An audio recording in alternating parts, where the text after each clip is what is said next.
In this lecture, I will help you understand the functional requirement of the project we are working on. In other words, understand the functionalities required by the end users of the applications which we are going to build through this course.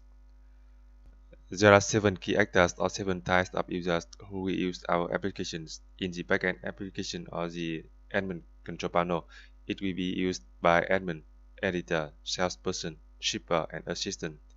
And in the front-end application or the shopping website, it will be used by visitor and customer. So these are the 7 types of users who will use our applications. In the front-end application or the shopping website, visitors can view products, view articles, and sign up to become customers. And customers can view products, view articles, manage products in shopping cart, check out to place orders, view orders, manage shipping receipts, post reviews for the products they purchased, vote reviews of other customers, and vote questions of products. And in the backend application or the admin control panel, editors can manage information about categories, brands, products, articles, and menu items on the shopping website.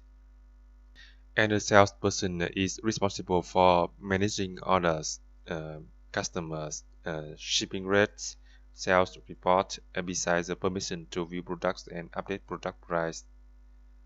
And an assistant is responsible for managing questions and reviews posted on the website by the customers. And shippers can view products, view orders, and update order status when they deliver products to the customers. And finally, the admin user can manage everything on the website, including manage settings and manage users.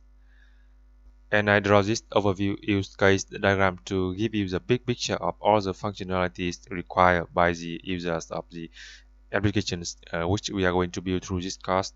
You can see the use cases for different types of users, visitor, customer, assistant, shipper, salesperson, editor, and admin.